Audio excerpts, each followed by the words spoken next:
Let's go, on se retrouve dans cette vidéo un peu différente de d'habitude. C'est la première fois que je vous fais une vidéo un peu comme ça en voiture. J'ai eu le permis il y a une semaine, le bac il y a une semaine aussi. Je vais vous expliquer d'ailleurs pourquoi est-ce que je ne continue pas les études après le bac, qu'est-ce qui a fait que j'ai pu me déscolariser, comment est-ce que j'ai pris ce choix, est-ce que c'est pertinent pour toi si jamais tu es dans la même situation. On va parler de plein de choses, même de mon business un peu plus en détail. J'avais envie de vous parler à cœur ouvert, je fais pas souvent de vidéos comme ça. Souvent vous m'avez peut-être déjà vu dans des podcasts où j'invite des gens assez intéressants, peut-être déjà vu sur des vidéos où je donne un peu plus de valeur concrète par rapport au business, la création de contenu et toutes ces choses. Mais j'avais envie juste de parler, de vous expliquer les changements à venir sur cette chaîne, les changements dans le business, ce qui se passe et si je peux vous apporter un peu de valeur par rapport à ça, que vous soyez déjà lancé avec un business qui fasse 20-30K par mois ou alors que vous soyez plutôt débutant. Je pense que cette vidéo peut être intéressante pour vous, donc n'hésitez pas à rester jusqu'à la fin. Je vais vous expliquer vraiment tout ce qui s'est passé dans ma tête pendant cette année, pendant ces 2 années où je me suis dit tiens, il faut que je quitte l'école, jusqu'à aujourd'hui où j'ai réussi à passer le bac. J'ai eu même une mention d'ailleurs, c'est assez drôle. Et au final, je fais pas d'études supérieures alors que tous les étudiants de mon âge, 95%, ils vont faire ce chemin-là assez classique. Donc j'ai pris cette décision avec un calcul assez simple. Déjà, ça me prenait énormément de temps les cours. Il faut savoir qu'il y a plein de coûts cachés à l'école. Il n'y a pas juste le 8h-17h que tu fais. Rien que ça, déjà, ça prend énormément de temps. Le temps d'y aller, le fait que tu aies beaucoup d'énergie et d'énergie mentale que tu dois allouer à ça, ça fait que tu peux pas la mettre sur ton business. Tu dois quand même un peu travailler chez toi. Enfin, en vrai, ça on le sait, je pense que ça prend 20-30 heures par semaine minimum l'école, rien qu'en temps pur, plus en énergie mentale. Donc évidemment, c'est un business à côté, tu runs beaucoup moins vite que si jamais tu n'avais pas l'école, ça c'est juste un tapping, c'est logique. Deuxième calcul que je me suis dit, c'est ok, j'ai un niveau qui est mid, pour vous donner une idée, genre 12-13 de moyenne. Je peux aller dans des écoles mid, je peux faire des BUT, je peux faire peut-être une école d'éco à 10 000 balles l'année, ok. Je peux pas aller à meilleures écoles de France parce que juste je me donnais pas les moyens, etc. évidemment. Donc à quoi bon aller faire des études sup alors que j'ai un business qui run. Mais ça encore c'est un troisième point. Mais juste déjà, ok, je vais faire des études pendant 2-3 ans, pas les meilleures études possibles en France. Je vais arriver sur le marché du travail du coup à 21 ans, j'aurais pas forcément fait d'argent à côté ou alors j'aurais pu travailler à McDo ou même entreprendre un peu à côté, mais évidemment tu as beaucoup moins de temps, tu peux pas vraiment t'investir à fond.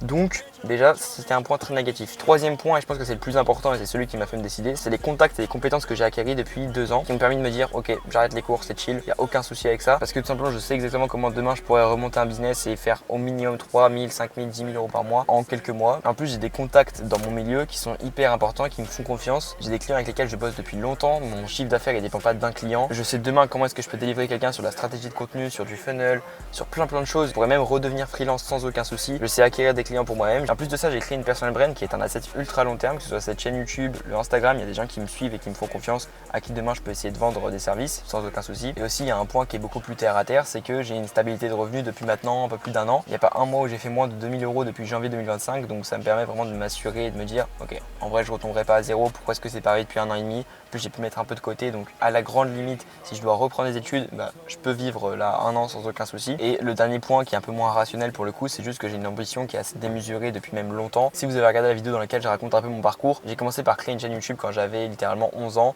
J'ai gagné déjà 30-40 euros par mois, ce qui n'était rien du tout, mais pour un gamin de 11 ans, ça suffisait à s'acheter la manette qu'il voulait. Ensuite, j'ai fait du Grisel Vinted dès mes 13-14 ans. Là, je faisais des mois à 400-500 euros. Puis j'ai commencé le montage vidéo vers 16 ans, bam, et puis après tout s'est enchaîné assez vite. Et comme je vous ai dit, ça fait plus d'1 an et demi, donc depuis mes 16 ans, que je gagne plus de 2 000 euros par mois. Évidemment que mon niveau d'ambition s'est adapté à ces standards-là et j'ai pas forcément envie de travailler dans un job classique, faire 2 000, 3 000 euros, alors que je sais que je peux atteindre des 50, 100 000 euros par mois d'ici quelques mois, voire 1 an. Maintenant, on va parler des inconvénients de se déscolariser parce qu'évidemment qu'il y en a et que sinon tout le monde le ferait, tout le monde ferait de l'oseille et ce serait génial. Déjà, je vais absolument pas inciter des gens à se déscolariser après cette vidéo, c'est absolument pas le but. Justement, prenez garde, c'est pas du tout quelque chose qui est adapté à tout le monde. Si jamais vous avez un business qui run depuis longtemps, que vous avez passé votre bac, pourquoi pas. Mais si jamais vous n'avez pas de business, que vous êtes encore au collège ou au lycée, c'est très certainement une mauvaise idée. Pourquoi? Parce que vous allez encore plus vous branler et rien foutre que quand vous n'étiez pas déscolarisé. Parce qu'il faut une putain de régularité, une putain de discipline pour bien travailler alors que tu n'as pas besoin de te réveiller le matin parce que tu n'as littéralement aucune obligation. Tes parents ne vont pas te gueuler dessus si jamais tu te réveilles pas vu que tu vas pas au lycée genre. Il y a un deuxième point, c'est que si jamais tu vis mal le stress et surtout que tu es paralysé par le stress, que tu fais rien quand tu es stressé, c'est forcément une mauvaise idée parce qu'évidemment ça provoque un stress de se dire ok, j'ai pas de plan B, j'ai brûlé les bateaux, je peux littéralement rien faire d'autre que réussir par un autre moyen que l'école. Moi franchement le stress ça me donne plus envie de bosser qu'autre chose, donc honnêtement c'est assez positif sur ce point là. Si tu es quelqu'un qui porte beaucoup d'importance aux relations sociales etc, évidemment que si tu te déscolarises et que tu fais plus rien d'autre de ta vie que travailler, tu n'auras plus de relations sociales. Bon après ça c'est un point un peu bullshit et en vrai je trouve qu'on s'en bat les couilles, t'es pas forcément obligé d'avoir une work-life balance, surtout si t'es au début. T'as pas fait de revenus, pourquoi est-ce que tu veux avoir des relations sociales tous les jours? En vrai même moi c'est un luxe que je m'accepte d'avoir, mais en vrai je devrais juste bosser plus je pense, bien qu'il y a moyen que faire autre chose permet que ton travail soit plus productif, que tu aies de meilleures idées, que tu sois plus performant sur le long terme, donc en vrai c'est peut-être smart. Juste les gars, avant qu'on continue la vidéo, je voulais vous montrer quand même la vue, ça c'est drôle, hop là.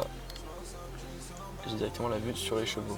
Est-ce qu'il y a d'autres entrepreneurs qui vous font des vidéos avec la vue sur les chevaux ou pas, les gars? Maintenant que je vous ai expliqué pourquoi est-ce que j'ai fait ce choix-là et quels sont les désavantages de ce Desco, je vais vous parler un petit peu des avantages et surtout de comment j'en profite dans mon business. Pour vous remettre un peu dans le contexte, moi ce que je fais, c'est que je travaille avec deux typologies de clients bien différents, soit des gars qui ont déjà un accompagnement, soit des gars qui font du chiffre dans un premier business, que ce soit le e-commerce, des agences marketing, peu importe le business en vrai, et qui veulent lancer un infoproduit. Et donc moi je les aide sur toute la partie acquisition, création de funnel, conversion, absolument tout leur business pour qu'ils aient juste à délivrer. Et donc les clients avec lesquels je travaille, ils sont déjà entre 10, 30K voire plus, et puis on essaye de les monter à plus de 100K par mois pour la plupart. Donc ce qui est cool avec le fait que je me sois déscolarisé, c'est que j'ai plus de temps pour délivrer ces clients-là, plus de temps pour acquérir de nouveaux clients aussi et pouvoir aussi les délivrer. Et donc évidemment je fais plus de cash. Ce serait le premier mois de ma déscolarisation et le premier mois où je fais le plus de cash possible. Donc que des points positifs, on espère. Je vous tiendrai au courant dans le prochain vlog qui va sortir normalement début août. Ça va être juste incroyable, il y a des vidéos de fou qui arrivent. Il y a un vlog où je serai à Saint-Tropez, Antibes, etc. dans le sud avec Yomi Denzel, Tai Lopez, des entrepreneurs de fou. Je pense que vous avez vu passer l'événement. Et puis je vous montrerai littéralement ce que je fais dans mon business de A à Z. Je vais aussi sortir un petit vlog là d'ici quelques jours, je pense, où je vous montre juste les tâches au quotidien,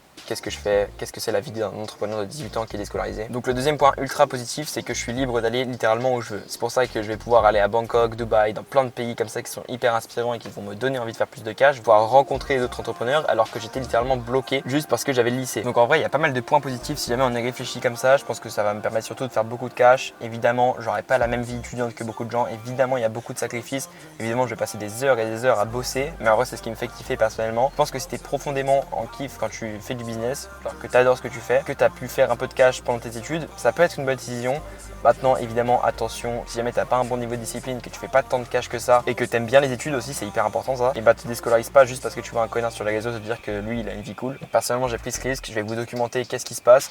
Honnêtement, je pense absolument pas flop et si jamais je partais dans la mentalité de ok, je vais flop et je vais devoir reprendre les études, c'est sûr que ça m'arriverait, mais je suis convaincu au fond de moi que c'est le bon choix. Donc c'est pour ça aussi que je l'ai fait. Et si jamais toi tu es entrepreneur, que tu fais déjà entre 10 et 30K par mois, n'hésite pas à réserver un appel dans le premier lien en description. Je vais revoir toute ta stratégie de contenu avec toi, je vais faire un audit complet de ton business pour que tu puisses faire plus de cash dès demain. C'est une vidéo assez chill, en vrai j'ai pas plus de choses à vous dire que ça à part de vous abonner, de liker. N'hésitez pas aussi à commenter toutes les idées de vidéos que vous voudriez que je fasse. Honnêtement, je rencontre des clients hyper intéressants, je peux vous montrer des trucs de fou dans le business que pas grand monde a accès et surtout pas grand monde documente. Donc je pense que c'est ce sur quoi je vais partir, mais n'hésitez pas à me donner vos idées dans les commentaires si vous en avez. Sur ce, c'était Clovis, je vous laisse et ciao.